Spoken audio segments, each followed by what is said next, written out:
The big picture. We have talked about people screwing around in every possible sense. We've done shows about people at their company Christmas party. We've done shows about people who screw around maybe with their mother-in-law, their father-in-law, or whatever. I mean, we've done it all. Done it all. Told you about my own experiences in philandering. I've never put myself above you when you do that kind of thing. You know what I'm saying? I mean, many of us have done it.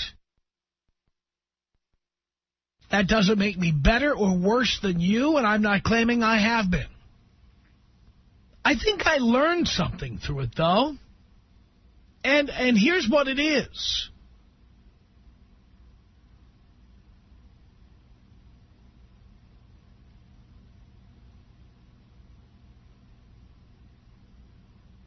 I don't understand why people need to be married and then they need to screw around.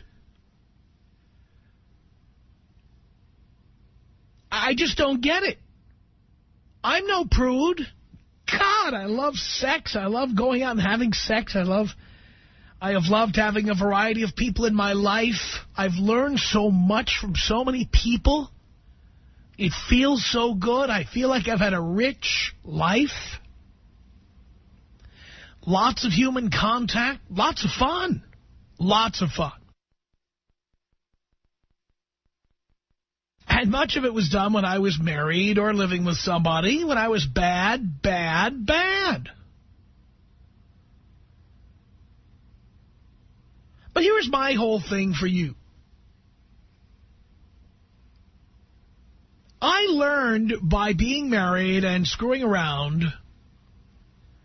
I learned that there just is no reason to do this. I mean, most people get married because they're cowards. People get married because they're afraid to come home to what they call an empty house. They're afraid to come home and live by themselves, so they get married. And that poor sucker is going to have to live with the fact that now their job is to keep the lights on, to, you know, have hot food coming on a plate when that person comes home, so that now they can continue dating whoever they want. And in fact, in some cases, making it even hotter for them because now they're doing something bad that they're not supposed to do. I will admit, there have been times in my life, they go back now a ways. There have been times in my life where I was with somebody simply because I was afraid to be alone, because I was a pussy.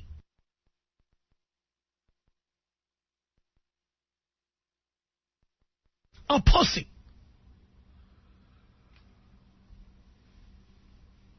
So I got with somebody, I married them, I moved in with them, I dated them and said, oh, yes, it's monogamous, whatever, because I was afraid to not do it. Or because I saw my parents living like that, and like, this is the way it's supposed to be. And then I went and did bad things on the side. Why? Was it worth it hurting people like that? Was it worth it doing things like that? I will tell you in retrospect, it wasn't. In doing this show, I am never surprised, never, when people call in and gleefully report all the things they're doing behind other people's backs. I've been hearing this forever, and I've been that person. But I finally realized that I don't want to live my life as a soap opera. I don't want to live my life having to hide. I don't want to live a double life.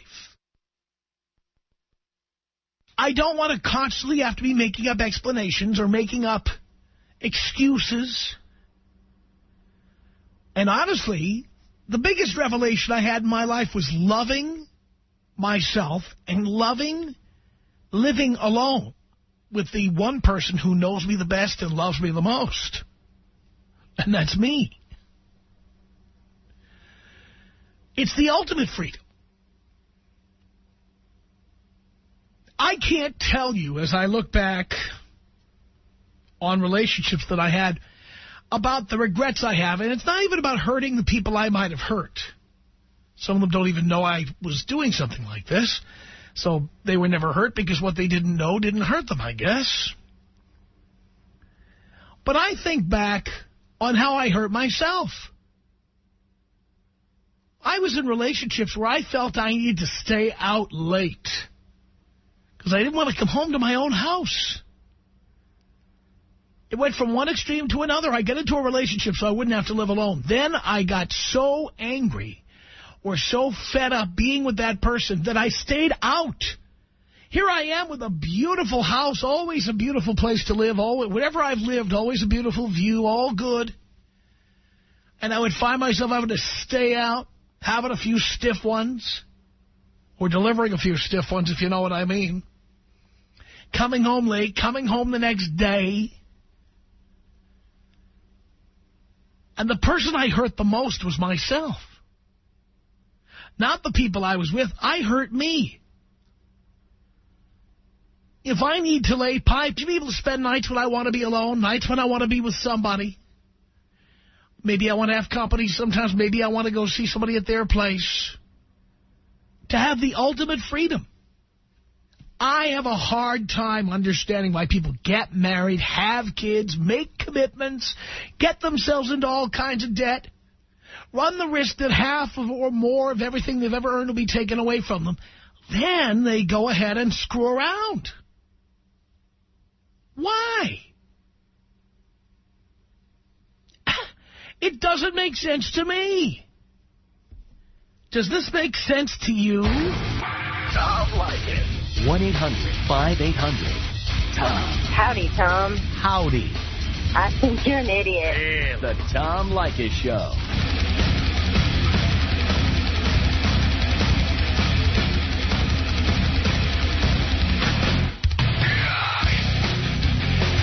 It's the Tom Leykis Show at 1-800-5800-TOM. Sounds like our board operator once again was overzealous. This time bleeping out the phrase laying pipe. You gotta be kidding me, pal. You gotta be kidding. Really, seriously. No, I know it's not you, Art. It's not Art, it's the other guy. Please.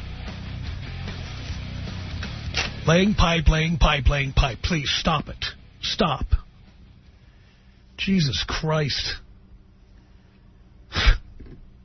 Unbelievable. You know, I honestly believe that people who are offended by stuff like that have a dirtier mind than I do. I mean, what the hell is graphic about saying laying pipe? Please. You got to be kidding me.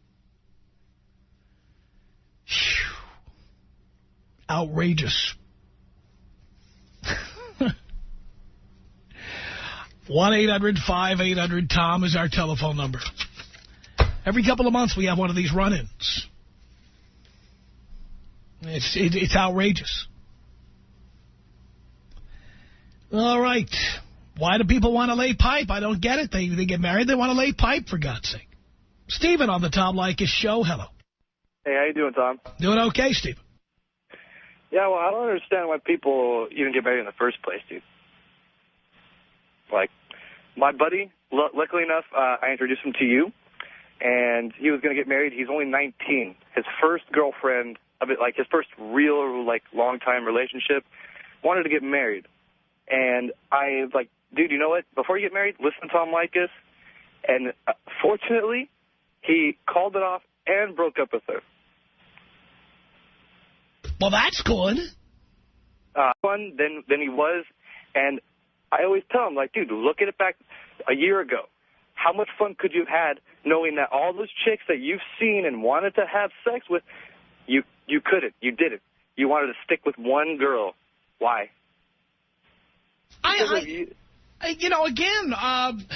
If you are religious or you're old-fashioned, or you honestly can say that you will never get drunk and lay pipe with somebody else again, then fine. Get married. All right, fine. But how many of us can say that? Nobody. I mean, you guys who get married and need to F around are cowards. You're cowards. And frankly, I had to get over that myself. You had to get over yourself. You were going to get married? I was married 4 times. Holy crap. 4 times, and divorced 4 times. And I screwed around. Dude, 4 times? Oh, my God. I couldn't. Yes. It's too much, dude. Yeah, but here's my point. I finally had a breakthrough. I finally realized that I want to keep boning other chicks. That's what I want. Oh, yeah. And, dude, seriously, because of you, I remember I called you a couple months ago when I actually did have... Hey, watch your mouth. We're on the air. You were on the air. Sorry about that. But I asked you, why all these people... I was actually bagging on you because I thought I was in love. But then I realized everything that you've been talking about, paying money for them to go do stuff, I mean...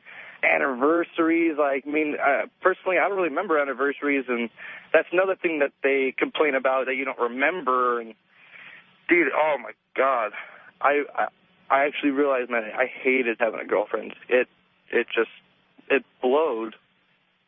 But yet, a lot of people don't think about that because they're in the relationship. They want to be with one person that they know that they can always get something out of, their... But it's just selfishness. They want to have somebody there to keep the lights on at home, have somebody there to do the housework, have somebody there to be there on holidays and birthdays, have somebody there to make meals for them or to go on vacation with. But then the rest of the time they want to continue acting like they're single and continue dating. And by the way, I'm saying this because I know a lot about it because I did it myself. And that's why I'm learning from you and not making a mistake, because you've already made the mistake for me. I mean, you better be absolutely certain, and that might mean you have to wait until you're 50 years old. You better make absolutely certain that you only want to be with one person no matter what happens. And you know what? There's very few people who can honestly say that. Certainly not the number who are getting married. Oh, no. But luckily, my parents have been doing great. They're 65 years old, been married over, 35 years now? And, dude, I've never seen my dad happier. Never. I've never been happier than I am today. Dude, oh, yeah. Well, Ben, it's great to talk to you, dude. I'll keep listening. Sure was. Thank you for the call. A bong token, thank you, Jesus? You certainly can, Stephen. Here you go.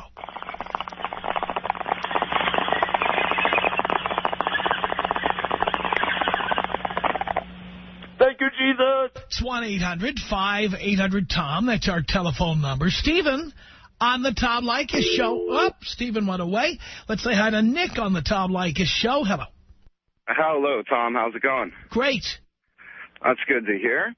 So I was listening to the program, and I'm actually a new listener. My grandfather is a huge fan of yours because he's 80 years old and says he's miserable but still lives life to the fullest, if you know what I mean.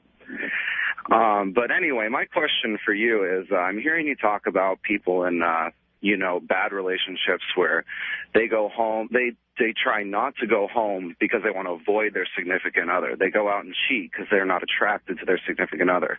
That's not even it. They may still be attracted to them. They just want to have their cake and eat it, too. And I don't understand it.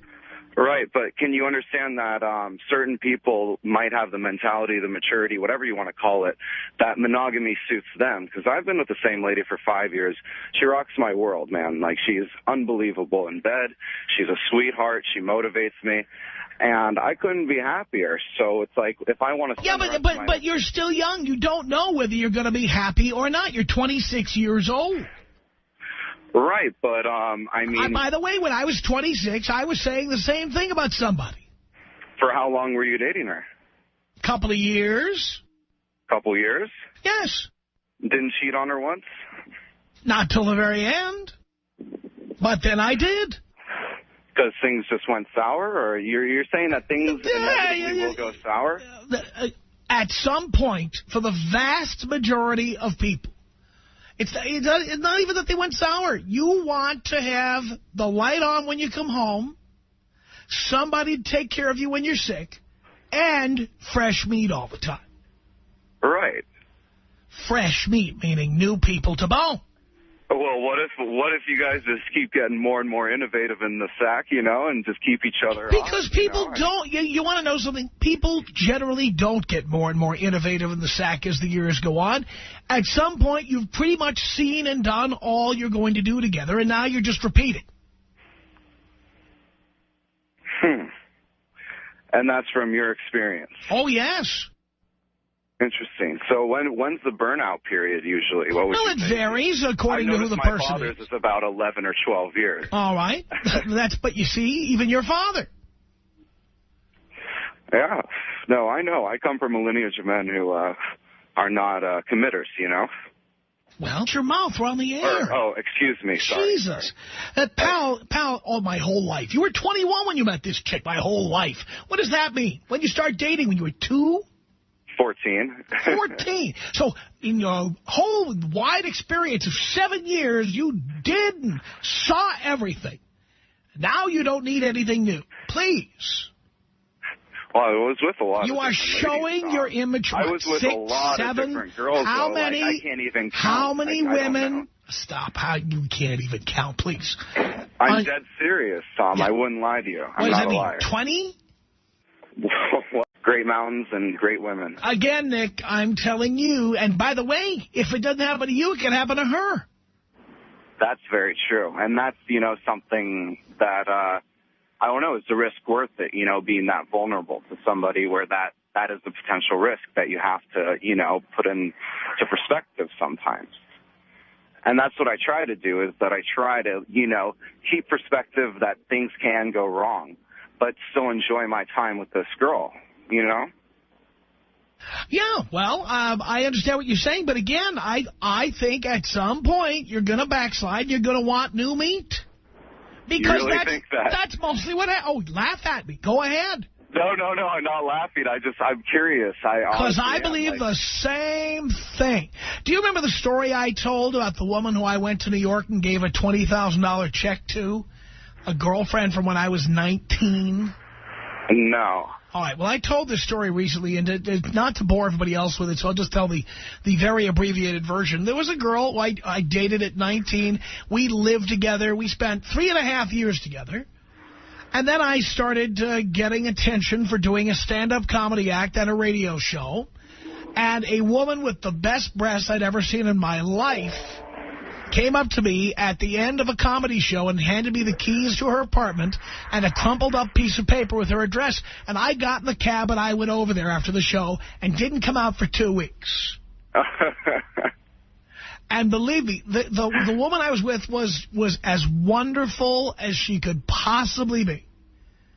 And even after I ended the relationship with this chick who I met, she invited me to come back and live in the apartment where we had lived together. She was too good to be true. Oh, wow, and what'd you do?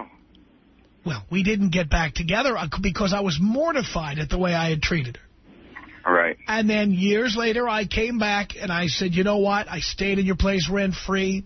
You fed me. You took care of me when nobody else would. Here's a check. Well, that's very noble. But I'm not trying to tell you I'm noble. What I'm trying to tell you is she was as good as gold. And I did it to her. But couldn't that just be you? I mean, are you speaking on behalf I'm telling you that I know so many people like this. It's definitely the majority. It's not just me. It's your father, it's your father, it's your father, it's your grandfather, and it's other people too. Don't get married, and just be aware that at some point the ride ends and you're going to get off. Fair enough. Stop telling people you're the exception to the rule. I guess that might be a little bit arrogant if those are the statistics, Tom. I'm telling you. Hang on a second, Nick. Mark, what did you want to say here to Nick? I want to tell Nick that he should look in the mirror every morning and say, I want to stop having sex when I'm 40 because that's when she'll want to stop having sex. And if that's cool, jump right in. So that's how it is, do you think? I don't think. You know. Nick. All right, fellas. Well, I really appreciate the advice. and I'll continue listening to the show. I'm just new to L.A. from Santa Barbara originally, but I went to school out in Boulder, so I don't think we get you out there. Nick, But, listen to the you guys are professor. great. Listen to the professor, Nick. He's got you covered.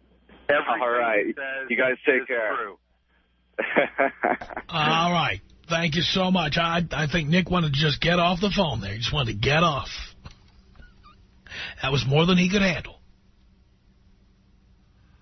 1-800-5800-TOM is our telephone number. Ray on the Tom Leykis Show. Hello. Yes, sir. How you doing, Tom? Great. I think the problem is too many of us want to get off, and that's what you're talking about right now. Anyway, I got a funny story. About 10 years ago, I was 23, and I was getting out of, I was in a 7-year relationship at the time, engaged. Spent the year planning the wedding, and ended up breaking it off about a week before the wedding was supposed to happen, and probably the best thing I've ever done for myself. I've had so many adults actually tell me at the time, people that were much older say, gosh, I wish I had the balls to do what you did and stuff like that. And, you know, I've had a great 10 years, and I can't imagine my life, you know, as it would be if things didn't change at that point. Can you imagine what would have happened? You would have been one of these guys going to the Christmas party and saying, honey, it's a no-spouse party this year. Yeah, and that's the thing is, I can't say that she was a horrible girl. She was great. We actually had a pretty decent relationship. I was 23 years old, and I looked in the mirror one day, and I said, you know what? I'm not ready to do this, and I'm not going to do it. So it's been a good 10 years. I've learned a lot, been through a lot of women, and I would recommend, you know, anybody in their early, mid, late 20s probably still not ready, and, you know, I'm still moving along here, trying to figure it out. Ray, thank you. Thanks, Tom. Appreciate the call. It's Kathy on the Tom Leykis Show. Hello, Kathy. Kathy? Yes. Are you busy over there? No, I'm hanging out. I've been saying your name now for 10 seconds and not getting any response. Oh, okay, sorry about that. Sorry, Tom. Well, I called in because I just wanted to know if you could help me give a man a backbone, like a spine. I'm 26, and he's 40-something. You know, he lied to me. He said he was 30-something, but he believably looks 30-something. He's 40-something, and he's married. I didn't know he was married. So when we were together, I wasn't exactly sure. And so now he calls me, I love you. I wish that, you know, we could be together. I wish we could have more and this and that. But he's with this woman that doesn't love him. He's with this woman that does not care. I mean, he said twice last year. And he's going on that same record again this year. And I would just like for him to make up your mind. I mean, he wants his cake, and he wants to have his cake and eat it too. And it's like, if there can't be anything there. She doesn't even want to say hi or good morning to him in the morning, you know. But what can I tell this guy? I mean, I'm 26. Kathy, let's take actual spinal surgery, okay? Ever know somebody with back problems? Yes, I do. And that pain doesn't go away. No, it doesn't. No. Right? And then you call the surgeon and you say, I'm going to get the best. You know, and you call, if you're here in L.A., you call like Cedars-Sinai, or you call City of Hope. You call one of the better hospitals, and you want to get, well, here's what you want. You want the pain to end. So rather than fixing the spine you have, you say to the doctor, can you give me a new spine? What does the doctor tell you? What would the doctor say? You tell me. The doctor says basically impossible. Basically impossible. He can't give you a new spine. You have the spine you were born with. Right. Right? Now, let's take that analogy to people. Okay. You can't give anyone a spine. No, you can't. Whether it's a real spine or a fictitious spine, you can't give them a spine. No. They have to have a spine. They have to have them. But, you know, if everything else, the man is assertive. I mean, he gets out there, he gets it done. No, he's not. Business and no, he's not. Else. You know, there are plenty of people. You know, some of the greatest sitcoms of our time, and I don't know if you watch television a lot, some of the greatest sitcoms go like this. This is a common thread that runs through many sitcoms, okay? Okay. Competent person at work. Could be psychiatrist. Bob Newhart show. Could be teacher. Welcome back, Cotter. quoted, but it was one of the great quotes I ever heard. Don Imus, the radio personality who's returning to the air. Well, I remember him. Remember him? Here's what he said when he was unmarried. He later got remarried. But when he was unmarried, he was asked, will you ever get married again? And here's what he said. He said, people with great marriages have lousy jobs. Okay. All right. And so what I'm trying to tell you here, and by the way, maybe you should have paid attention to his own advice. I don't know. But what I'm trying to tell you here is many people who are great getting business done. By the way, look at me. Self-made, multi-millionaire, top-rated radio program. Oh, no, yeah, you're the business, of course. But married and divorced 4 times. Well, then why can't, okay, this is what because I'm going actually to his state because he's out of state, and I'm going to, actually in the next weekend, I'm going to let him know, give him the ultimatum. Of course, I'm not going to be, you know. Darling, let me tell you something about an ultimatum, okay? It's a waste of time. It's a waste of time, yeah, but I want to because if he does what you tell him to do, you have now gotten into a relationship with a hostage. Okay, yikes. Okay. You don't give people an ultimatum. I learned this the hard way. You do what's good for you, and what's good for you is not dating a married man. Exactly. I am ending it. I mean, I know. Trust me. I know this guy is not going to grow a spine in 2 seconds. He's not going to grow one, period. Right. So I am ending it. Trust me. I'm not going through. But no, you're not ending it. You just said you're going to go give him an ultimatum. Right, but now, in my mind, if you give him an ultimatum, darling, listen, I'm looking out for your self-esteem here, which I shouldn't be doing. Tom Leykis, misogynist talk show host, should not be doing this. You're excellent like this. I like this. Go ahead. Okay. You see, I'm looking out for your self-esteem here. Okay. If you give him an ultimatum, he will pick his wife. And what does that do to you? It crushes me. Right. Don't let him do that. I won't. You're right. I will not. You just simply tell him it's over. I'm done. Goodbye. Who's going to have the high self-esteem then? It's all in my court. That's what I'm trying to tell you. I gave up giving ultimata a long time ago. You're right. I tell people I'm doing what's good for me. Goodbye. Excellent. And that way, have you noticed my self-esteem is really high? Oh, I noticed that, yes. Okay. That's because I do what's good for me. Exactly. I don't try to get somebody who's doing what they think is good for themselves to do what's good for me. I do what's good for me. Okay, so let me ask you this, Tom. Okay, originally it was an ultimatum, and, you know, that's a really soft, kind of weak, you know, story to say I'm going to keep it going on. I'm convinced to go ahead and end it. Should I end it over the phone, or should I still make the trip up there and say goodbye? I wouldn't waste 10 seconds on this. Are you kidding me? It's done. You know what? He doesn't love you. He loves his wife, and that's why he's there. By the way, he doesn't love her very much either, but he prefers her to you. Right. Now, that's the reality, okay? Yes. He's chosen her over you. Over me. Right, and you owe him no courtesy, no special treatment. You owe him nothing. Nothing. You know, he gets nothing. You're right. I mean, as far as I'm concerned, if you sent him a text message and then blocked his return text messages, that would be okay with me. That's okay. All right. And why waste your time? Why waste your gas? Gas is $4 a gallon. Why are you driving? So he's got a wife who, by the way, when he flies out to see you, she packs his bags for him. Mm-hmm. I'm going to miss you, honey. She drives him to the airport. She makes breakfast for him. Oh, yeah, she takes care of him. Yeah. Then he flies out and he sees you, and you're taking care of him, and you're there. But when you're not looking, he's on the phone in the bathroom. Honey, the business is taking an extra day or so. I'll be back. He's on the throne. He's the king. Right. And what does that make you and his wife? A little peasant. Darling, I've been him.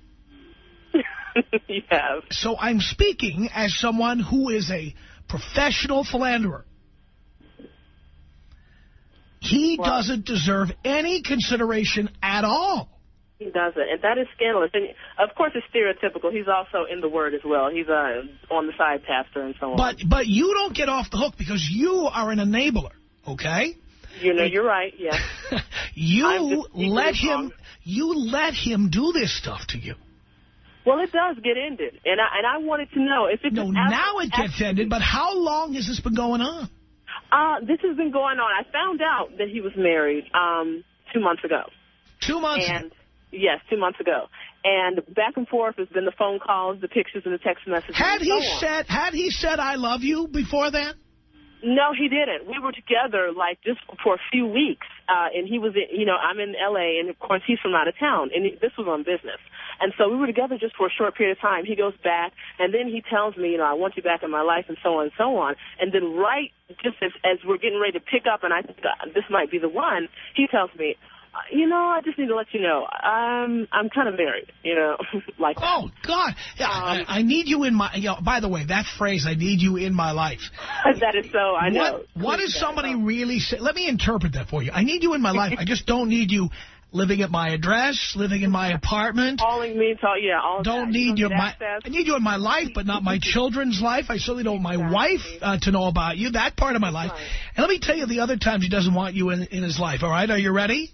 Ready for this. Thanksgiving, December 24th, December 25th, December 31st, January 1st, February 14th, his birthday. Yeah, he wants you in his life, but with these exceptions. It's like when you try to use your frequent flyer miles, they got blackout dates. Yes. He wants you in his life, but those are the days he doesn't want you in his life. You are so true. I got nothing on Thanksgiving, none of that. Yeah, absolutely. Yeah, where was he on Thanksgiving? With his family, and he had to really, keep a low-key, so he didn't call. So no calls? Did you get any text messages? No, the next day I got a call saying, hey, how was your Thanksgiving? Right. All right, whatever. And your Thanksgiving was what? You were sitting at home? I was sitting at home. Eventually I did go out. I had one of those, what do you call it, the orphan parties. I was invited to one of those. And how pathetic is that? It's sad. Oh, it's so sad. Right? Sad. So there you are with a bunch of people you don't know on Thanksgiving. And the man you, quote-unquote, love is with his family, the people he really loves. Yeah, that's where the real love is. Yeah. I'm not a part of that. Did he want you in his life on Thursday? No.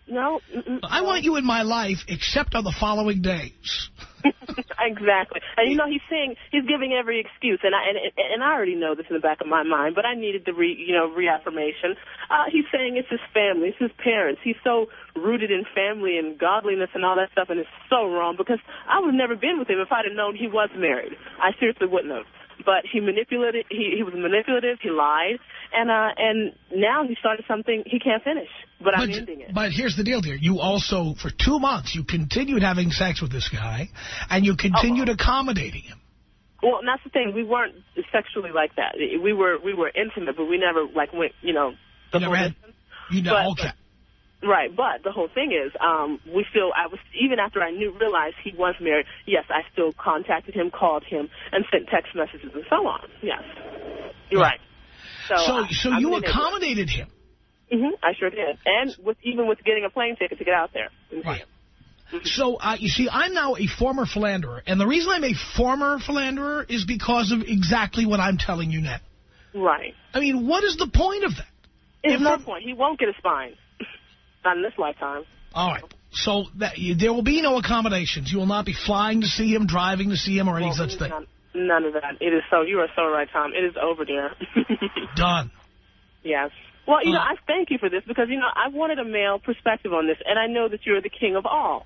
So I had to talk to you about this and get really inside. And I know you're turning into the Dr. Phil right now, but this is a great point of view. I needed this. All right. And I'm going to use it. Kathy, I can tell you're going to, and I'm proud of it. Tom Leykis. 1-800-5800-TOM. I need my balls reattached up. The Tom Leykis Show. It's the Tom Leykis Show at 1-800-5800-TOM. Junior on the Tom Leykis Show. Hello.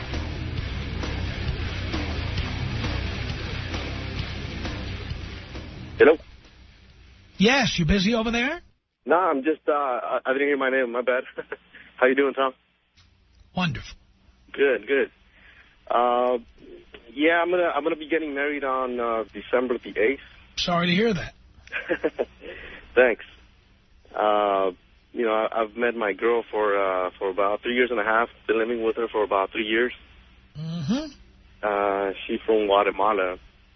I mean, she's good people. I mean, I don't have to say anything to her. I mean, she cooks, cleans, you know, she takes care of me without me asking for it. So, let's see what she does. Let me guess. Let's see what she does when she gets her green card.